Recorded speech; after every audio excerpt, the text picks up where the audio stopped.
daily news, services doing that seva for us. We're going to talk about something different, of the mind. So, I have just a warm-up question. What do you think? What are some of the negative emotions, like we are all aware of? This is a very basic question. Anger. Anger, very good. Sadness. Sadness. And Megha. Anxiety. Anxiety, yes. Self-doubt. Self-doubt, that's a good one. Possessiveness, maybe. Possessiveness? Maybe. Yeah, that's a good one actually. That's close to where I'm going. Jealousy. You said that? You said Yeah, that? yeah. Yeah, nice. Envy. Envy, very good. Yeah. That's, some of you have hit the target and some of you are closely hitting the target. So let's look at what it is, right? So first, for any treatment to happen, because we are talking about virus, we have to identify what is the disease that we have, right? Or we all collectively. So some people have to some degree, some people have to a greater degree. So this identification is important. And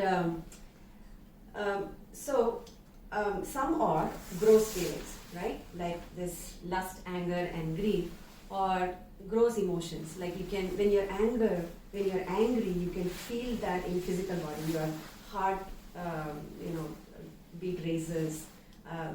Sometimes your hand shivers. Your chin kind of vibrates, and you feel it when you express your anger. You feel it. Like, you have a sense of guilt or something that happens, you can physically feel it. And same goes for lust and greed and other gross emotions. Now, we're not going to talk about those. We're going to talk about something subtle, right? These are subtle feelings, and one of them is envy. I think, I didn't catch your name. Ashay. Ashay. And Megha kind of alluded to that. You said jealousy and she said envy. Both are kind of synonymous but not the same. So this is a very subtle emotion, and some people don't even know that they are envious, right? You may know that you are angry, you may know that you have a little bit of desirous, to other sense objects, but many people don't even know that they are envy, because it's a very subtle emotion, and it needs a lot of introspection to figure out that you even have it. Because I know that we all grew up in an Indian culture, right? Envy is like there. Right? We know it's there. You remember the famous, who remembers famous Onida TV ad? I don't know, maybe you're not even born at that time. I remember born, yeah. Huh? No, So, I remember. you remember Onida TV ad? Yeah. What was that? The thing is that there was a guy who has some kind of seeing. Yeah. Who, anybody from previous? No? Nobody knows. Onida TV ad. It's called Neighbor's Envy, Owner's Pride. Yeah. It's a devil who comes like, they say the devil is in the details, something like that. That's also a second slogan. So their slogan was Neighbor's Envy, Owner's Pride. So that's how, so we see so many ads, you must have seen, body spray ads, and, so many people, like, when they put the body spray, this beautiful girl comes and stands next to you. And so that, it's not that he wants that girl or something, but then the other guy gets envious about you. So that's the main thing, right? So anyway, jokes apart, this is a very subtle feeling. It's, that kind of envy that we are, that I just mentioned, it's more, you can see, okay, yeah, he got it, I don't have it, what to do. But there are also more subtler symptoms of envy, which we're going to go through in a bit. But before that, let's look at why this is important, right? So, some of you know the text, the spiritual text called Bhagavad Gita. Yes, how many of you know? Third, right? So many of you have known. So in that, it happens in a battlefield, and where Krishna instructs Arjuna. Arjuna just lets go of his bow and saying, "I'm confused. These are my, my relatives and my uncles and aunts and grandpas, and how can I, kill them in the battle? Because he's the greatest warrior. He knows that when he delivers that arrow, it's going to kill them, and he's confused. So at that time, Krishna instructs Arjuna of this, and this message is called Gita. It happens in midst of a battlefield that is depicted in the epic called Mahabharata. It happens. And in that, he says this verse, "My dear Arjuna," we're just going to read it. "Because you are never envious of me, I shall impart to you this most confidential knowledge and realization, knowing which you shall be relieved of the miseries of the material existence." Right? He didn't say, because you have no anger, because you are not lusty, or because you are not greedy, I'm going to give you this. Right? Why is this envious a big thing? Right? It is big because it's something that sits in our heart. It starts as a spark, and it burns up if we don't put it off, right? It keeps growing and keeps growing and keeps growing and becomes like a wildfire. It burns up, and so when that happens, what Krishna is saying is that he is not able to come and be with us. As we've heard the term Paramatma here and there, but Krishna actually lives in us, and being a witness in our with whatever activities we do. So that is not possible if we have envy in our heart. That it's because that is why he's saying that if you're a non-envious and you're that is a basic qualification that you need in order to be here. And you're all here seeking spirituality here, right? Now, because there may be many reasons why you're all here, but one thing is common, is that you realize that there is something beyond what you see, what that meets the eye here, right? You see that there is, there are miseries happening around you, and there's not out of your control. There's not everything is that you can have control over, right? There is something beyond, my doing or a human being can do that's happening out there. And you want to know what it is, you want to find peace, happiness, whatever reasons maybe you are here. That itself is a first step of non-enviousness, right? You are open to seek spirituality. That is a basic qualification.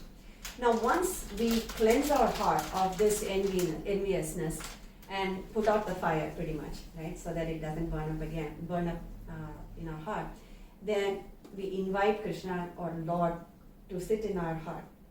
And once the king comes and sits in us, you can be rest assured that the rest of the gross feelings, can be transformed to something that will elevate our consciousness and, give us that ultimate peace, that happiness that we are seeking, right? We are not talking about eradication of these things. We are talking about converting these energies into positive ones, rather than affecting us. We are just going to see transforming into something that can elevate our consciousness.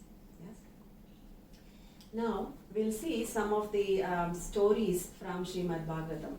I'm not going to ask you to raise hands because I know this is a little bit of a next level of book and in the scriptural studies.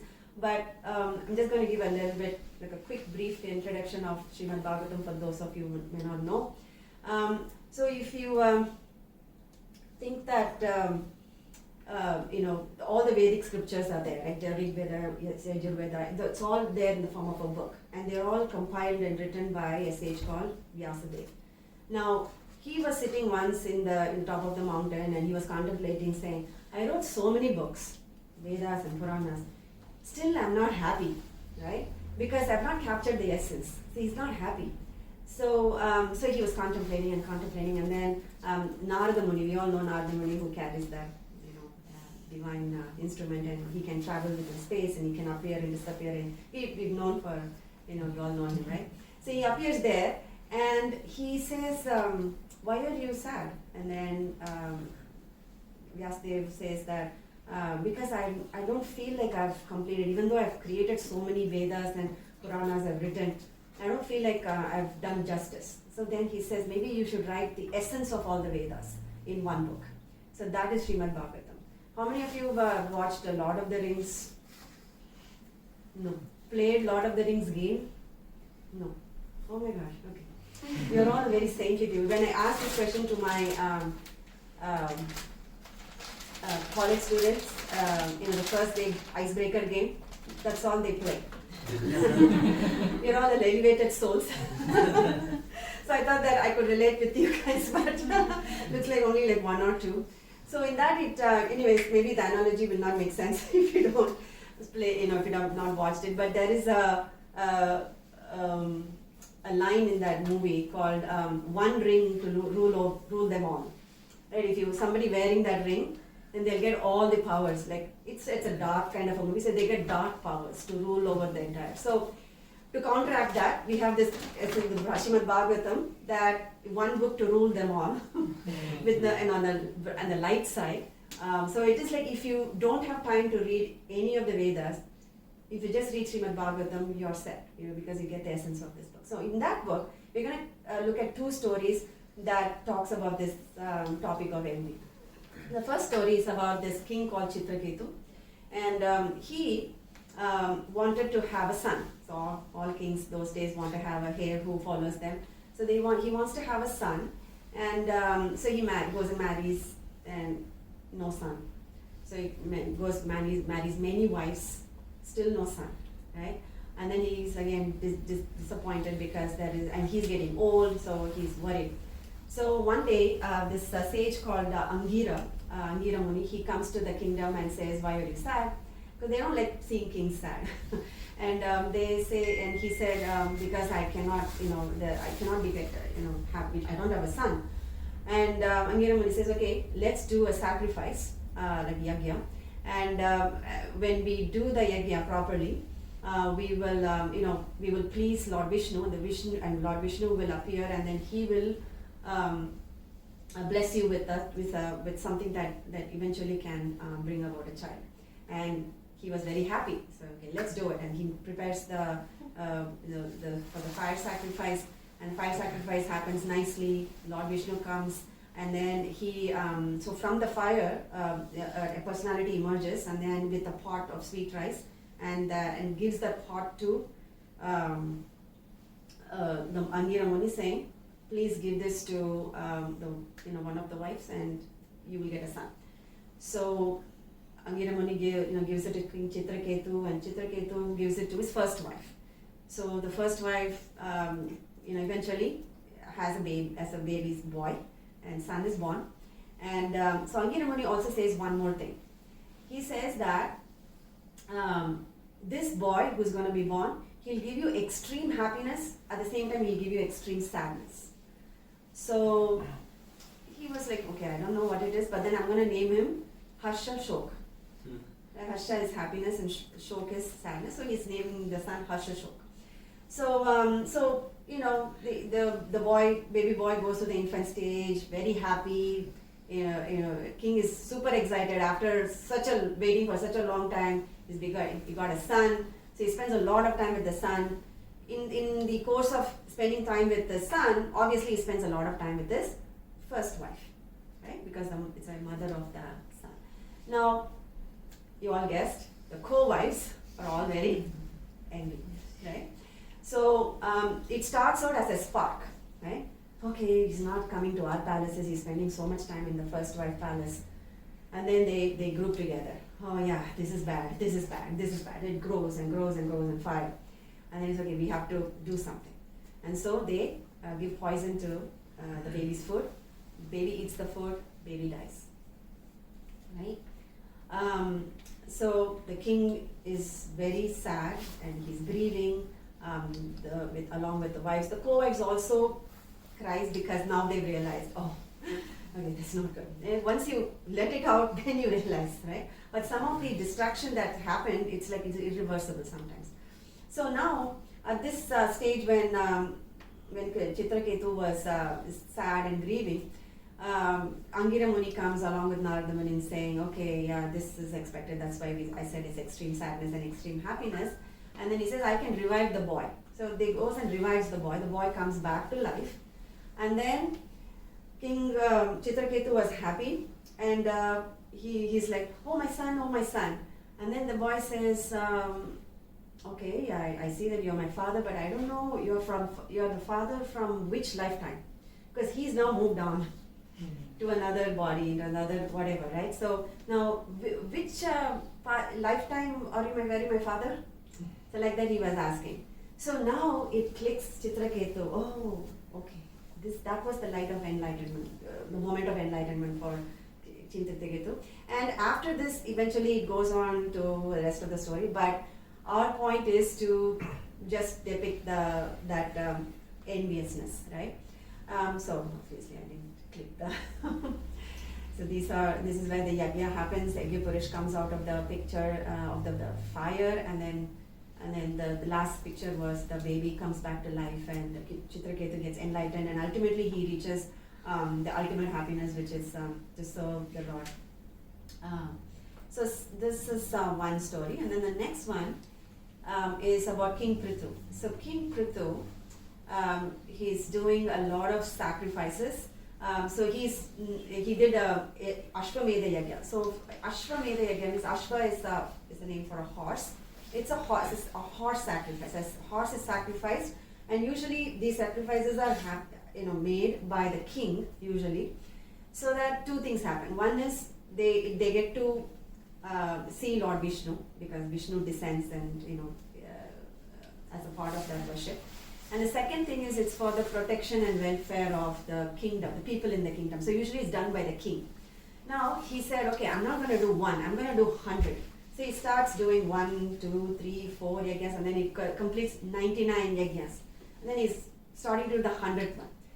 Now, King Indra, Lord Indra, who is the king of heavens, he is now thinking, okay, now, this is not good, because I am the person who's famous for making the record of 100 horse sacrifices, because he's called like a Shuta Kirti, because he gets that name.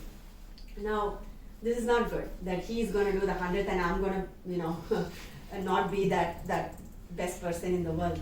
So he goes, he disguises himself as a sannyasi, as a sadhu. He goes there and he steals the horse. Right? Now, and he just not does one time, he does many times. He gets captured, he loses, he runs away, and then he keeps capturing them. But that's not the point. But he does that. And so Lord Brahma comes at that point, and then he says, he tells King Prithu, now you are going to get the benediction of your sacrifice anyway, right? Because you've done 99, it's the 100. What is in a number? 99, 100, right? So, but if you give up now, it's King Indra is not will stop doing the crazy things that he's doing, but you can at least that you can at least be rest assured that your kingdom is protected. Your Vishnu is going to come in any time now, and Vishnu also appears at that time, and he says, yes, Prithu, just stop, it's okay, let go. So Prithu, let's go, and then so this Indra, right? He is a king of heavens. He is not like he does not know why these sacrifices are happening. He definitely knows that by doing this, he is going to interrupt the worship of Vishnu. He's going to interrupt the process of the protecting of the welfare of the kingdom. Everything he knows. But this envy is burnt his heart, and he loses all the intelligence. Right? That's what the envy does. It saps us from the power of reasoning. Right? Yes. So this is not jealousy. Okay, so jealousy and envy. Jealousy is a passive expression. Like it starts out as a seed, as a jealousy, right? And envy is like something that you express outwardly, like because it keeps growing and growing and growing. Something you got to do, so you do it as a destructive behavior. So some people are like, okay, you got a nice car, a nice house. Okay, I'm jealous. Right? They won't do anything. Jealousy is just a passive, emotion. Yeah, I'm jealous. It's fine. But then there are some people. Oh, you got a good car. I'm going to, do something to that car, or just break the glass. That is envy. It's an active expression versus a passive emotion. I thought envy was like if I see a superstar and I'm envious. and I want that. I feel like so small. I thought that emotion is envy. Again, it's envy is an expressed, jealousy that is expressed in an active way. Yeah. Jealous is just a seed of envy. It's a small seed. It could be passive for a long time, without acting on it. But envy is an outward, active expression. I guess if that person if in a public gathering where that celebrity comes, if that person were to go throw ink on that person's face, Yeah. that would be, Yeah, or an acid yeah. on the person's face. To be more grosser. Yeah, that's correct. So this is where Lord Indra eventually, he asked forgiveness. I don't know if you can see it clearly. Indra asked forgiveness and everything gets patched up. So all are happy, and but yeah. So now we've seen some of the spiritual stories. So let's get back to our mundane level stories.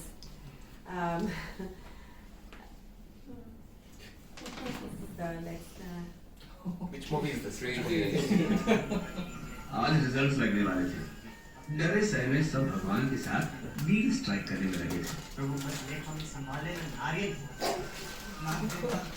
मेरा physics बचा नहीं रोज 1 litre दूध पीता हूँ हे गौ माता बस party मार खिला देना भगवान मालती और कविता को अपनी बहन की नजर से देखूंगा रिजल्ट संभाल लेना भगवान मैं 100 रुपया पर मंथ चढ़ाऊंगा भगवान पक्का भगवान प्रॉमिस 100 रुपए में तो आजकल ट्रैफिक हवालदार भी नहीं मानते। भगवान क्या खाक देखने वाले थे? तेरा है लास्ट ओके सेकंड राजू नहीं यार दिल बैठ गया, इसलिए नहीं कि हम लास्ट थे, पर इसलिए कि हमारा दोस्त फेल हो गया था।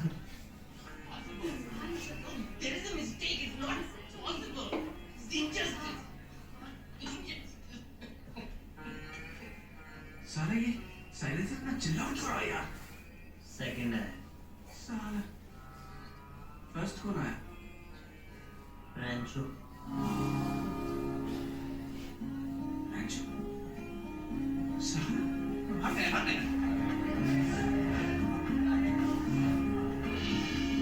ह्यूमन बिहेवियर के बारे में कुछ जानने को जाना। दोस्त फेल हो जाए तो दुख होता है, लेकिन दोस्त फर्स्ट आ जाए तो ज्यादा दुख होता है।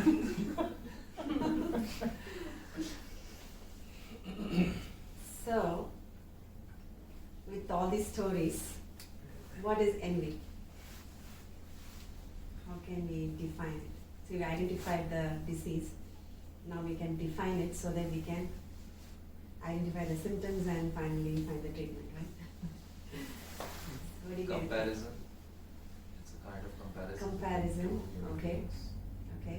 Feeling of wanting things which you might never get or you're not capable of, but you still Expectation. wanting to have it.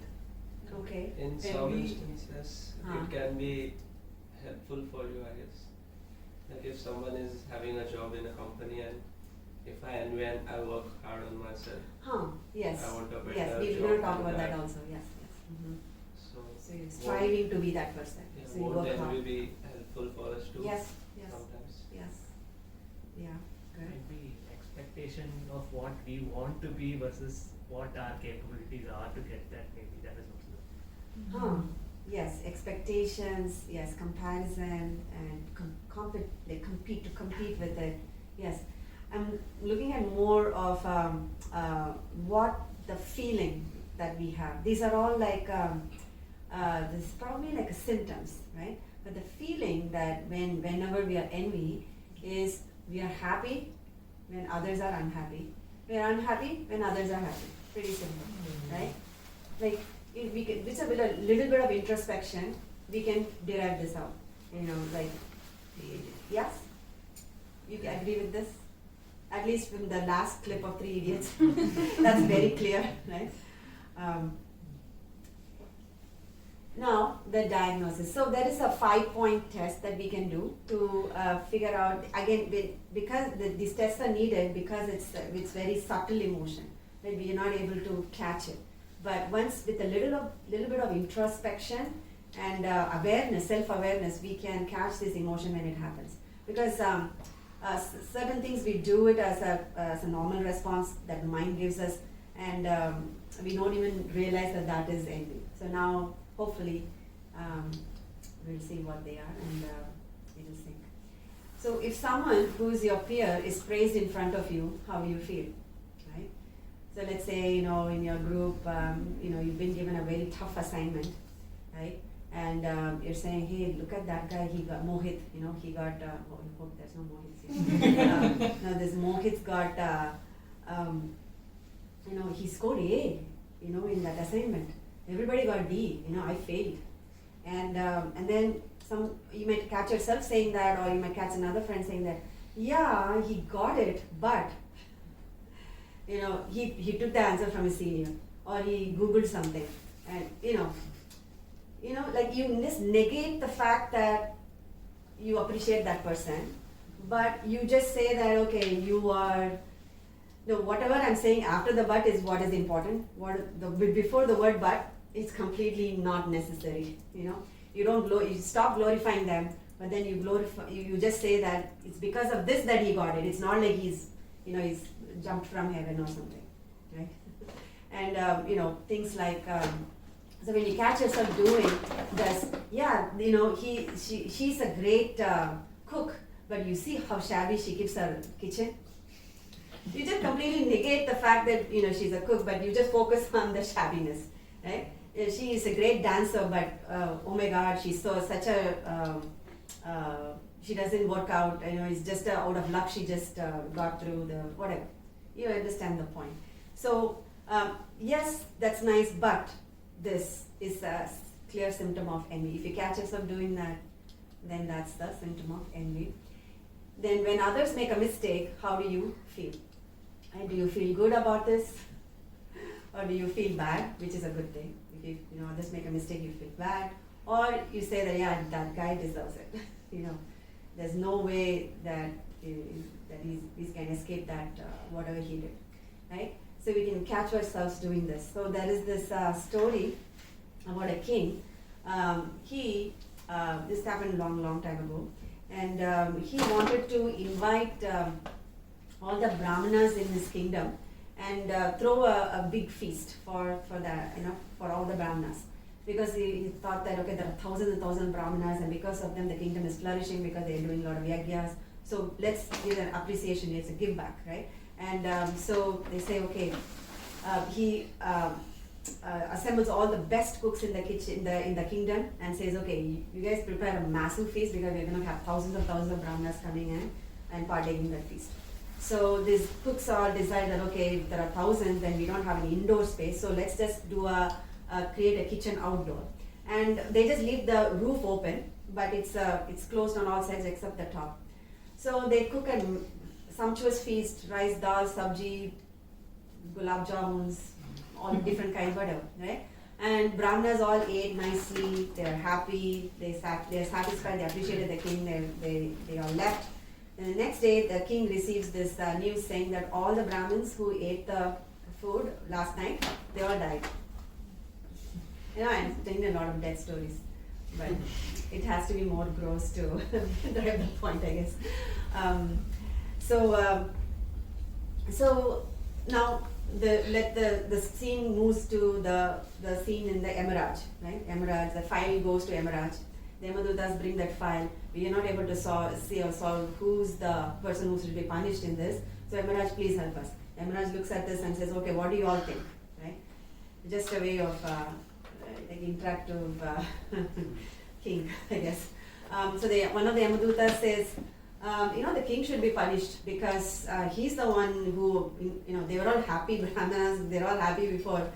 He's the one who invited all of them for a feast, and he, because of him, they died. But then the rest of the Yamadutas were like, no way, he meant it good. He wanted to give a good. So one thing that happened that in that scene, which I missed telling, was that at that time there was this eagle that was flying over that kitchen, And remember I told you that the kitchen was open on the roof, right? The eagle was carrying a snake. It was biting a snake. It just caught its prey and then it was flying to eat it later. So when the eagle was flying, the one drop of poison fell from that snake's mouth and dropped into the dal. Okay, so from this scene, let's just shift back to Yamaraj. Okay, so now, Yamaduta says no, it's a fault of the cook. It's not the fault of the king. So the cook is thinking, the rest of the Yamadutas are thinking, it's not the fault of the cook. The cook may be in and out, taking some spices, putting it here and there. They may not have a constant eye on the cook on the pot that they are cooking, right? It's constantly, because it's massive, probably the pot, so they probably are going in and out. So it's not definitely the fault of the cook. So cooks should not be punished. So then the snake but the snake is already dead, so it's not the snake. How about the eagle? Because they want to punish somebody, so they just doing. So the eagle, it's just doing its own thing, it's its daily routine to catch something and flying in that coordinates. You just happen to be there. How can we blame the eagle? So now everybody is like, okay, let's just put this case on hold. So case goes on pending. Now after a few days passed, and then Yamaraj comes happy because they want all the case to be solved immediately. And so Yamaraj comes and says, yeah, I solved the case. And then Yamadutta is like, great, what's the verdict? And then you see that lady who's selling the garlands or flowers on the corner of that 4 streets. She's the one we should punish. They're all like bewildered. But she was not even there in the first place in that scene when things were happening. Yes, but later on, after many days, and new Brahmin came to that kingdom, visited that kingdom, and he is asking directions to that lady who's selling flowers, saying, what is the direction to go to the kingdom? And then this lady says, take a left, right, and center and go to that place. And she also says something else. She says, oh, you look like a Brahmana. I hope you're not going for a feast. Because the last time the king invited Brahmanas for a feast, they all died. And then she laughs. Ha ha ha ha. So now, Yamadutas are like still don't get it. Like why? Because Yamaraj says that when others make a mistake, and so even before that, so when the king was unhappy about the situation, the king is obviously sad that the Brahmanas died. The cooks are sad the bigger Brahmanas died because from their cooking they died. How will they feel? There's no feeling for those birds, right? So the king is sad. Nobody is happy about this outcome, right? But who is happy? Who is mocking? Who is laughing at the situation? Is that lady. And one who is happy when others are making mistakes and others are sad, all the sins get transferred from that incident to that person. This is heavy, right? Like if you just mockingly even think that somebody makes a mistake and I'm happy about it, deserves it, feel good, the car got they have a yellow Ferrari and it got into an accident. Oh, I was finally happy that car got into an accident. You get the sin. And inherit whatever that sin is supposed to be. What if we don't like the person? Or the person is a bad person? Like for example, Trump, very random example. Sure, yes. That's a very good question. So, but there are still many ways to, feel about it, right? I mean, so the thing is, if that person has done something bad, remember, this incident is when nobody is at fault. They all did with good intentions, but the outcome was bad. Outcome was sad, right? But if Trump did something bad, obviously he's going to get, he's going to be paying a lot of sins for it, right? So, you see, maybe we'll get a partial credit for that. Maybe not 100% of the sin gets transferred, maybe we'll get like 10%. Yeah? I have to refer to Yamaraj's evil records. So that's the second one. Just one point. So why do we commit any sin? We commit sin to get enjoyment out of it, right? So I guess that is one more thing in the story where something equivalent to a sin was committed in the form of that poison going to the Brahmanas and them dying. But who got, like, I might commit some sin, but what is my basic aim of committing a sin is to get enjoyment. Right. So then, because this Okay. lady got the enjoyment out of that, Yeah, derive something good. yeah, Okay. like that. Yeah.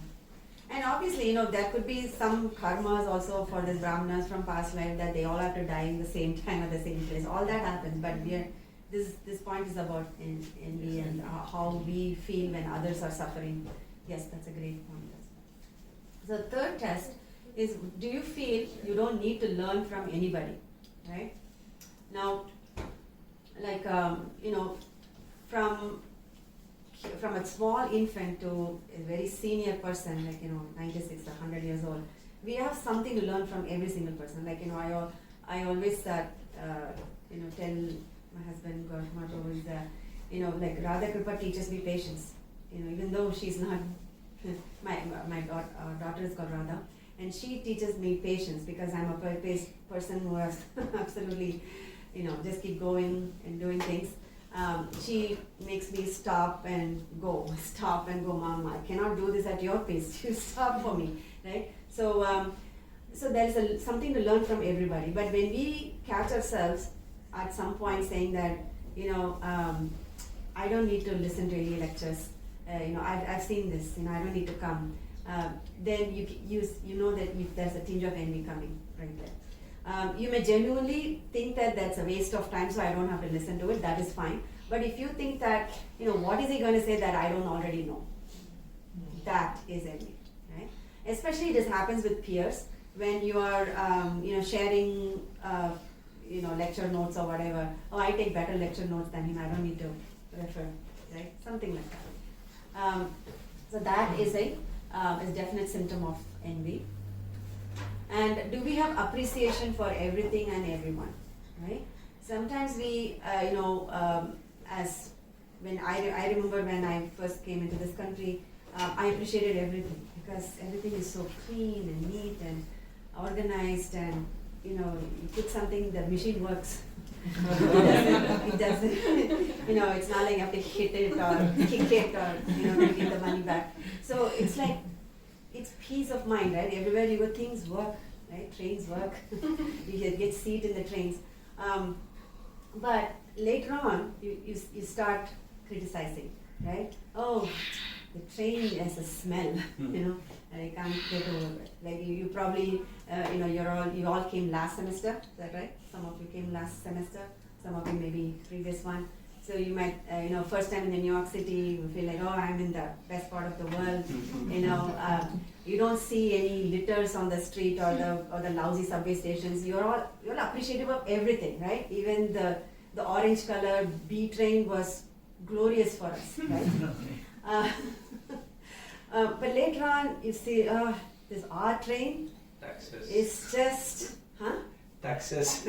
Taxes? Yeah. Yeah. This R train is like, they should it's named after random or rare. It never comes, or if it comes, it's just comes at random times, right? So you just keep complaining and complaining and complaining, and you lose that sense of appreciation for anything, right? So if you start appreciating every single thing around us, if you start appreciating even, that I'm grateful and appreciative of even the small thing that's happening, say thank you, appreciate somebody genuinely for small things, then that makes us a little bit towards curing that envy. So, but if we see that, if we keeps finding, and that's the next one, keep seeing fault in others, then that is also a symptom of envy. That goes hand in hand. When you don't appreciate something, you find fault, and then you start correcting others, and that's not the way you should do it. This is the way you should do it. Keep correcting others. That is also a symptom of envy. So, if these are all very subtle. Yes. So what if you genuinely are happy for someone, that they did something, but you also at the end of the day feel like, okay, that is something. I mean, in my capabilities, I also want to do that, and I'm able to do that. So what do you call that feeling in that case? So so just trying to clarify. So somebody else did something, but you know you can do better than that. No, not better. I'm saying I'm genuinely happy for that person that he was capable of doing it. He did it. And you also I'm also That's perfect. equally capable of doing things. That's I perfect. also want to do it. So is it also part of being envious? No, you are not deriving any negative emotion in that. You are looking at somebody, you are appreciating, and you want to do better. You want to do maybe same. You know, somebody you have a yellow Ferrari. That's great, man. Congratulations. You know, you got the best dream car in the world.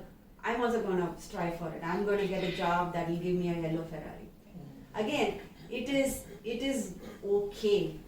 You know, it is not great to borrow idea from others. You may not even wanted a Ferrari in the first place, but just because somebody else has it, you have a borrowed desire, right? Those comes under another topic called desire. So desire and envy these two are the biggest roadblocks for anybody seeking spirituality, but that's a separate topic we can talk about. But yes. And also the last point when you say seeing fault in others, but like it's not like you're always looking for faults, but you look for faults in people only to help them. Then in that case, that is fine. It's also in the way to say it, right? Hey, that's not how you do it. You know, show me. I'll see how you do it. You see how the leaders do it. Like, you know, hey, that's great, but let me show you something.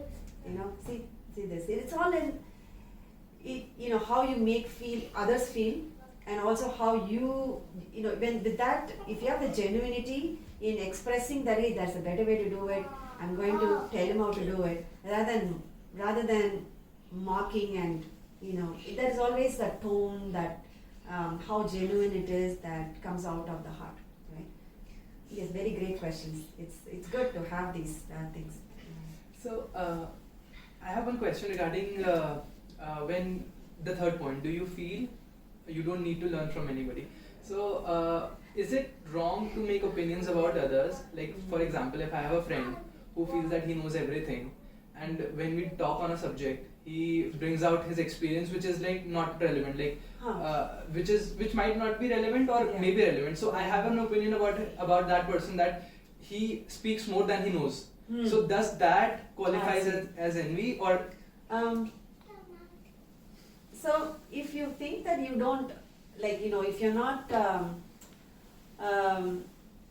see, again, it's about what we feel, right? If we feel that I know better than him, you know, then that is envy. But if you think that whatever he's saying is not right, man, why is he even saying that?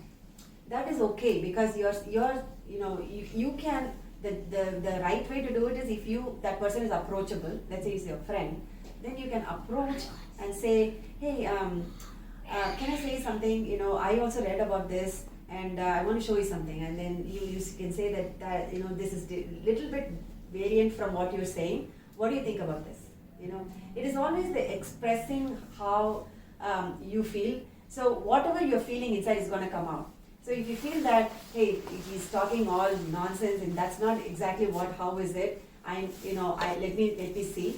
Then, if that's what we feel, then that's what is going to come out, and say, hey, you can just text him and say, you know, that whatever you're saying is not right, and see, read this article, right? But if you genuinely want to correct him, want to make sure that he doesn't look like a fool in front of others, then that's different, right? Then you would approach it in a different way. It's about what you feel.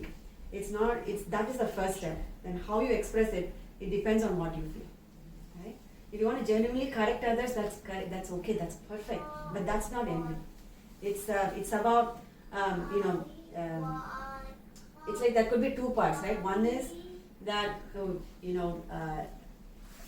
I'm glad that he made a fool of himself. That is definitely envy, right? And second part is I'm glad. First of all, I'm glad that he made a fool of himself. And secondly, I'm going to show others how much better I am than him, and how I should be speaking in that part rather than him.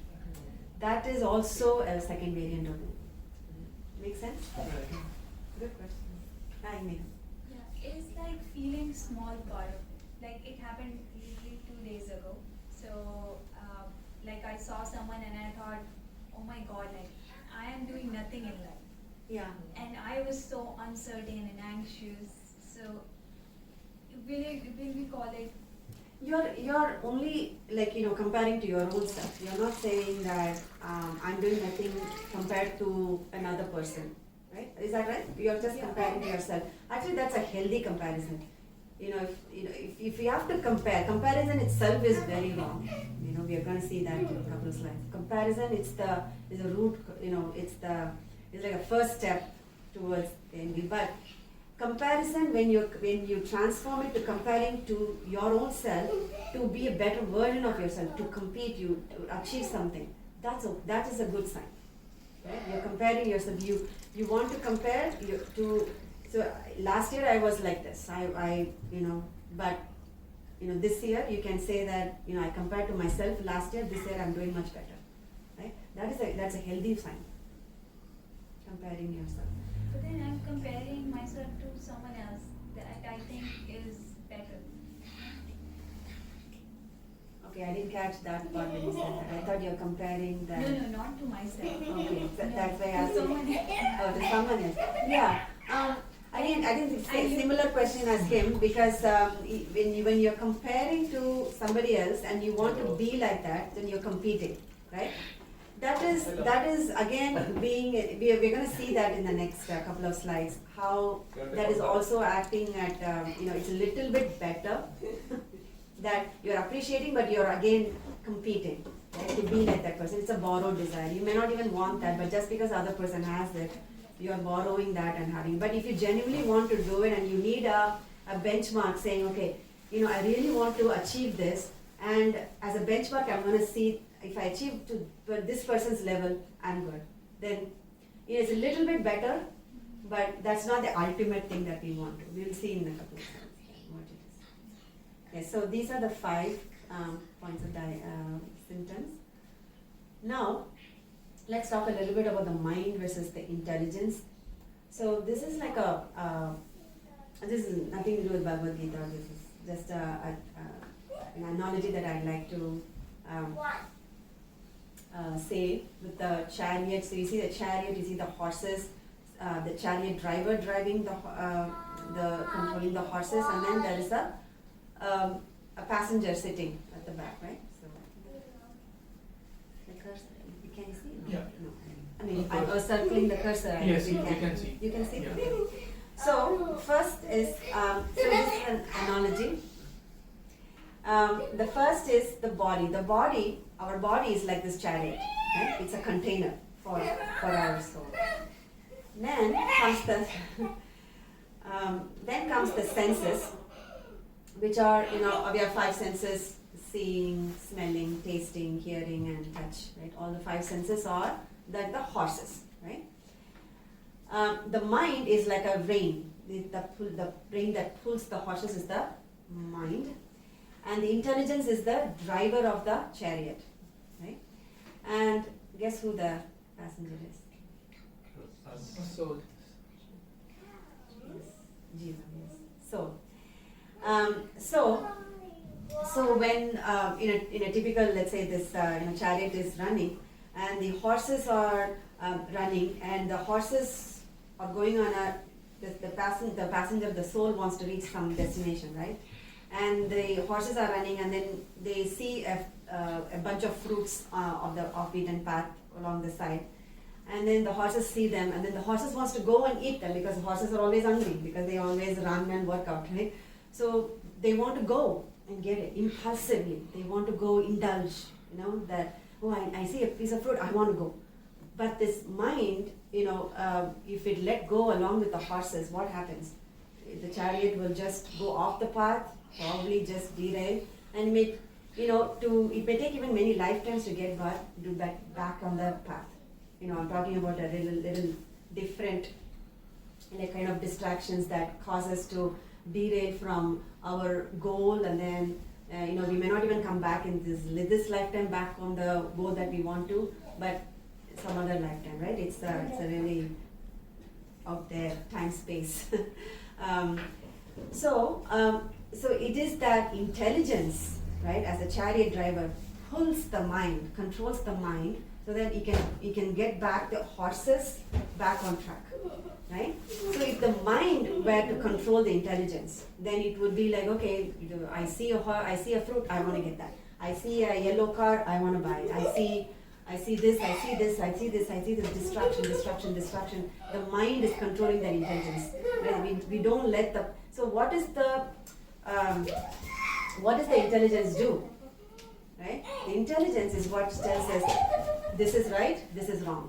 This will keep you in the path of where you want to go. This will not keep you in the path of where you want to go. Right? The intelligence is a discriminating factor. Mind acts at impulsive level. Like, the two things that the mind does is impulsively it want to get it, and once it gets it, it indulges in it completely, right? And the intelligence is the one that pulls the mind and controls it. And also, intelligence is not that all that great either, because with intelligence is when the nuclear bombs are created. The deadly weapons are created. It's with the intelligence, not with the mind. It's also the intelligence that creates them. So intelligence has to be supplemented with God conscious knowledge, right? And like to be able to do good to others, and the feeling of compassion, gratitude, all that positive emotions, right? We feel appreciation, being in the company of like-minded people. All of this, we get from by supplementing that intelligence with a proper knowledge. Feeding that intelligence with proper knowledge will help us not use our intelligence properly, rather than using our intelligence in a destructive way. Intelligence can be used both ways, but if it's fed in the correct way with the knowledge, and the knowledge is by reading the scriptures or attending such things, you pull your mind back. Your intelligence tells you, okay, I have to go here. It's windy outside, but still I have to go here. So you come here. I don't know if this is useful or not, but my thing is running low. But that is occupied. I don't know what to do. No, you can put this here, I can put that here. but this will get disconnected. You can plug it in. Any sound. Any type C. Okay. I learned something. I thought that was just for a USB, whatever. Okay, that's good.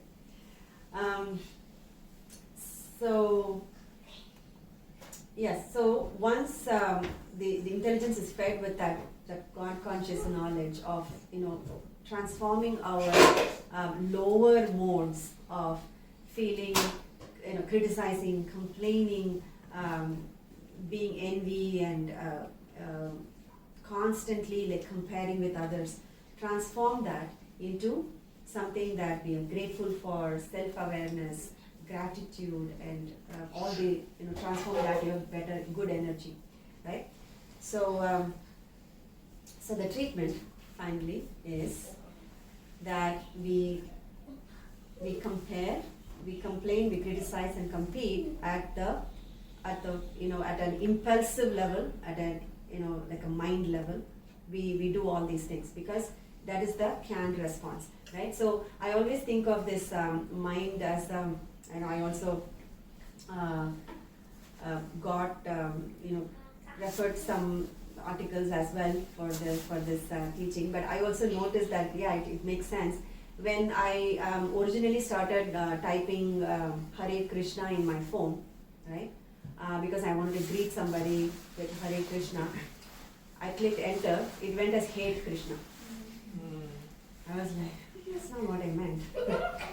So the text message autocorrects, right? Because it does not know the word Hare, because Hare is not a proper English word.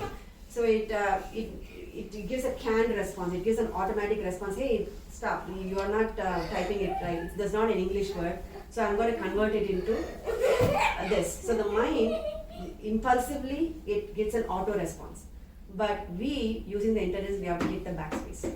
Hit the backspace. Every time the mind gives a response, we hit the backspace. Right? We keep doing that. Then what happens? That now my phone recognizes it added the Hare to the dictionary. Now Hare does not correct. Now Hare becomes a habit. Right? No, Hare does not become a habit. But that new thing that you backspaced for, that becomes your habit. So mind is, gets its shape into whatever that you are habitualizing into, right? There is also this proven theory that if you do something for 30 days, you get habituated to it. Like you do yoga exercise for 30 days or something that's going to be helpful for you for 30 days, you don't give up. You want to keep continuing because your mind is now saying, hey, wake up, it's 5:30, you have to do it, right? Unless you hit the back button for that to rehabituate it for another 30 days, then that's not. So, so hit the back button so that intelligence can be the controller and not the mind, right? So we transform these lower feelings of impulsive and indulgence, of comparison, complain, criticize, and compete. Compete is also something that I was talking about, where how you see somebody's doing something, you appreciate it, but then you also want to get to it. But that is also considered lower because you are, that's not something that you really want. You have to come to elevate your consciousness to a higher state, right? Is this something that you really want, or if you want ultimate happiness or peace, right? So compassion. So by using the intelligence, you get compassion. You be grateful for everything that comes in your way. You become self-aware, right? That is the main thing of any spirituality, is being self-aware, or being constantly introspecting our mind, saying, okay, what am I thinking? What am I doing? Why am I feeling agitated? Look inside, go inside, press the backspace, right? Then genuine appreciation for others, like genuinely, not with any tinge of envy. And if you keep practicing it, like, there's a saying, we keep saying in Krishna consciousness, I don't know if it is a famous saying outside of our community or not, it's like fake it until you make it, something like that. So even if the genuinity is fake, just keep doing it, right? And mind automatically gets habituated to it. And being in a like-minded company, right? That's all you're all doing. You feel that there is something that that you like, and you want to get back onto the track. You don't want to go to the off-beaten path. You want to keep coming. So that's the knowledge. And of course the God conscious knowledge. So this is at the mind level, this is the intelligence level, this is at the knowledge level. And to summarize, yoga means to control the mind by God conscious intelligence. So instead of mind controlling the intelligence it can pull the mind that goes with the senses, wanders around, and keep pulling the mind, hitting the backspace. Then we can conquer over this deadly virus.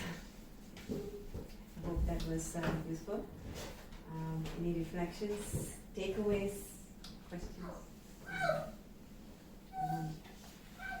Yes. So in a conference, someone told me, like, we can use our envy to our benefit. So sometimes, like, when Yes. we are envious of something, Yes. then it can guide us what we really want. Yes, absolutely, yes.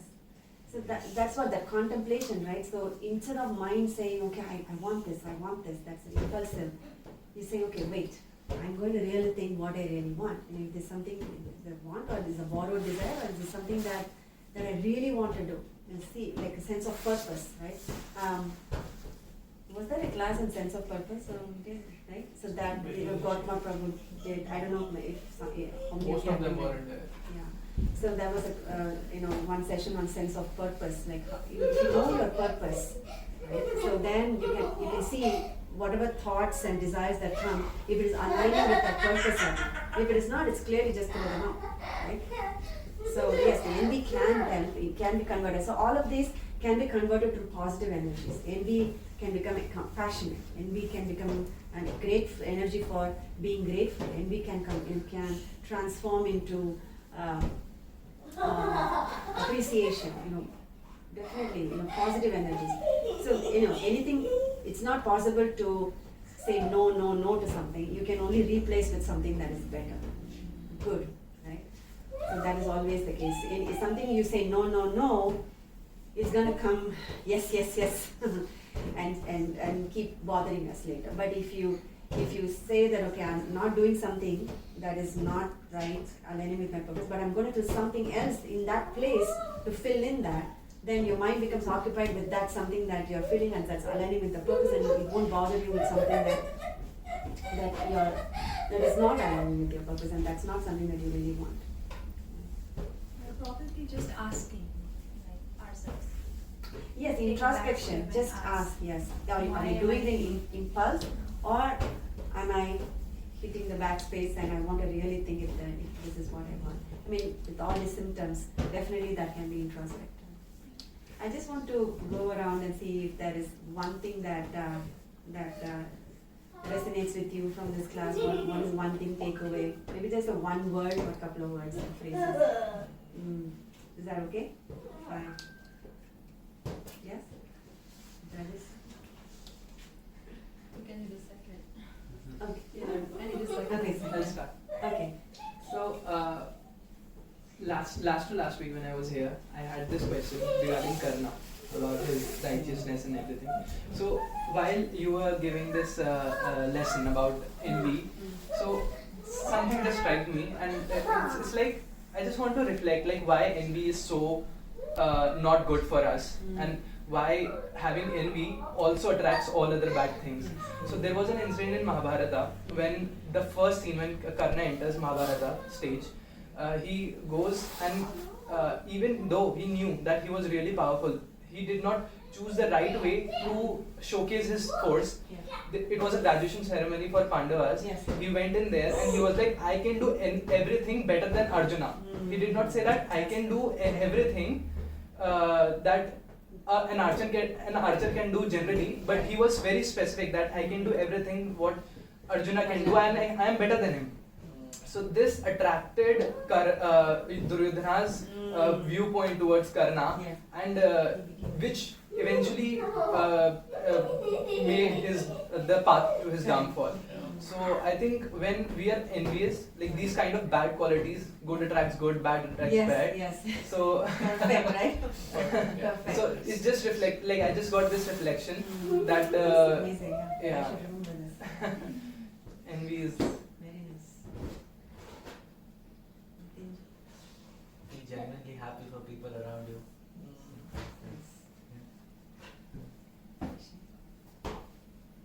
So I learned a lot from that image of the chariot.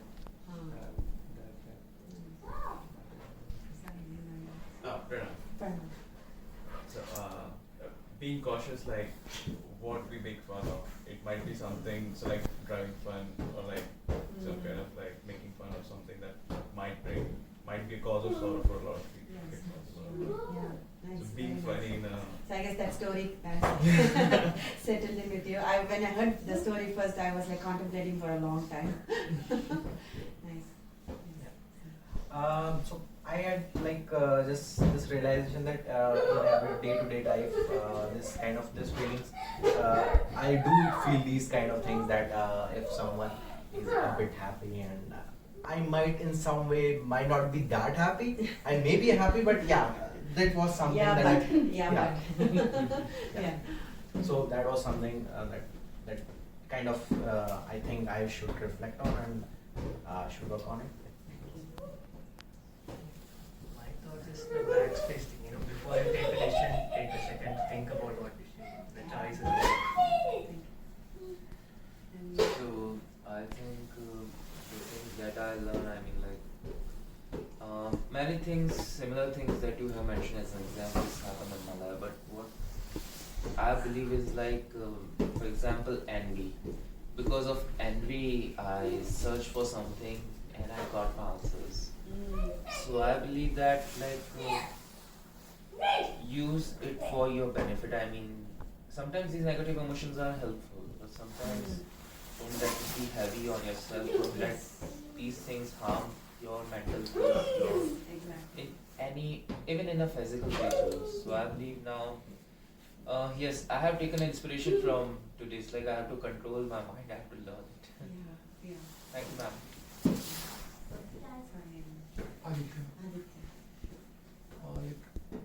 I think being envy can only help us till the point we're working on ourselves to improve. And if we are not, then it's just gonna make us sad. So, yeah, I mean, Working on ourselves. So many things, like even the reflections of everyone, that's sort of a takeaway for me. Like all these things, honestly. I learned so much. I think that's my answer. For me, I think controlling the mind by the intelligence. So that's the takeaway for me. lot of things for me as well. I think the 5 questions that hit home. Then being self-aware, then replacing bad habits with something that is good. Yeah, for me it was just like the different ways of just being envious. So yeah, sometimes you don't realize what it all incorporates. I'm glad that you said that because I also felt like, oh, so that's envy. Okay, I have to curb it. Backspace. That's nice. Yeah.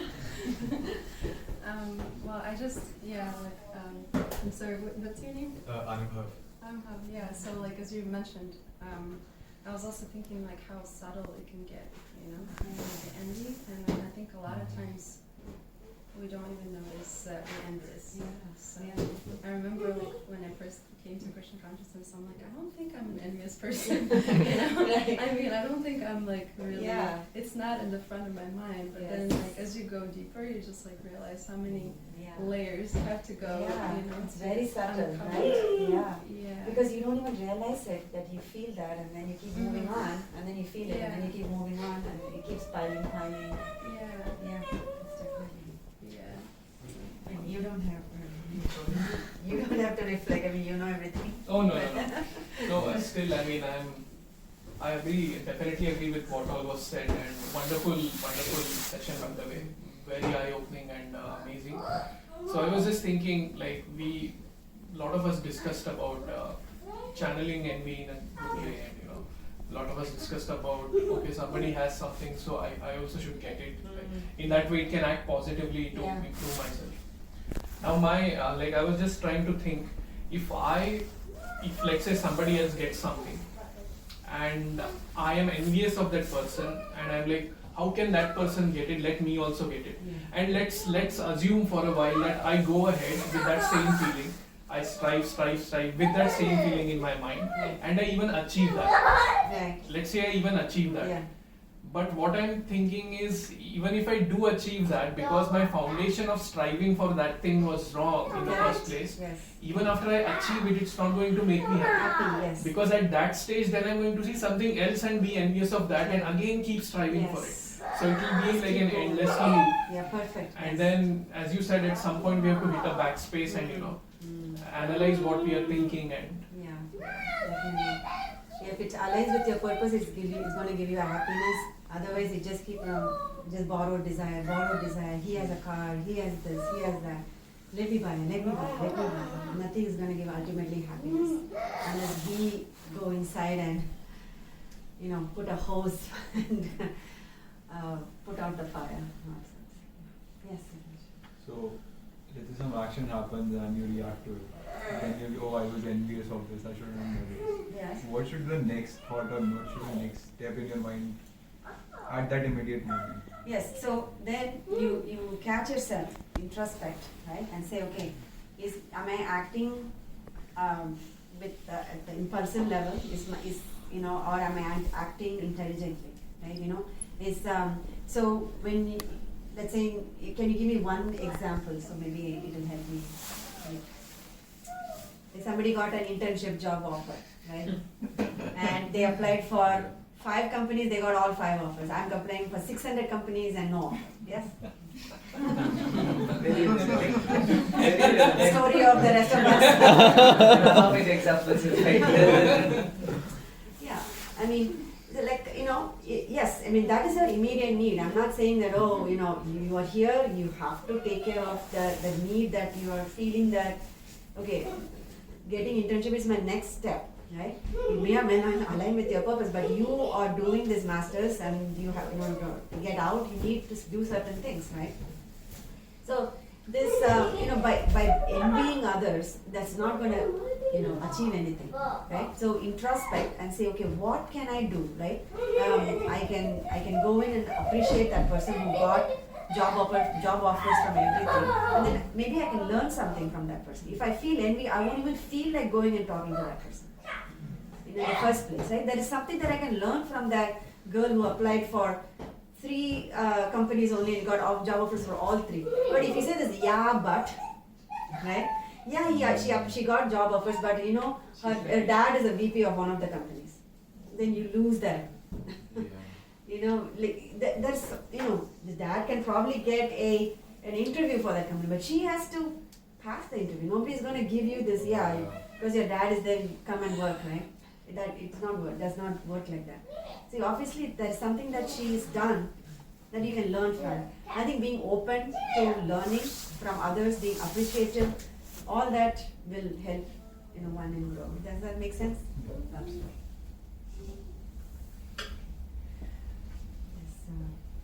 That was amazing.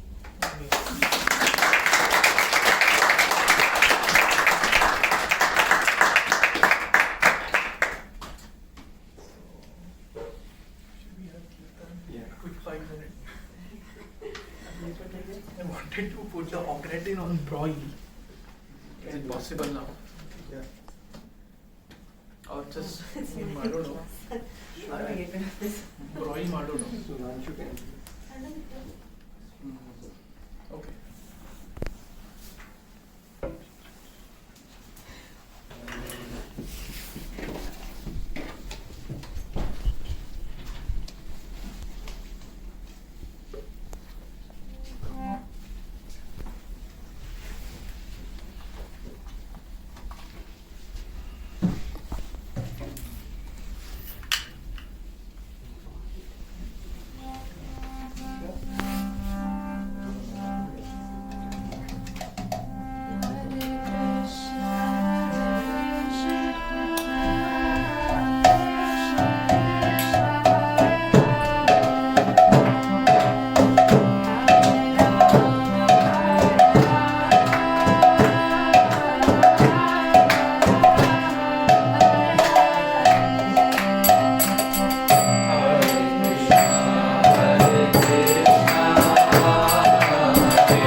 let's 5 more minutes. Yeah.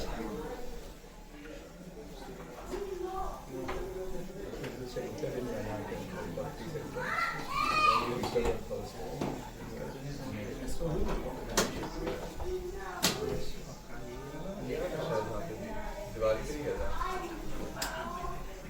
You have it in someone's apartment, right?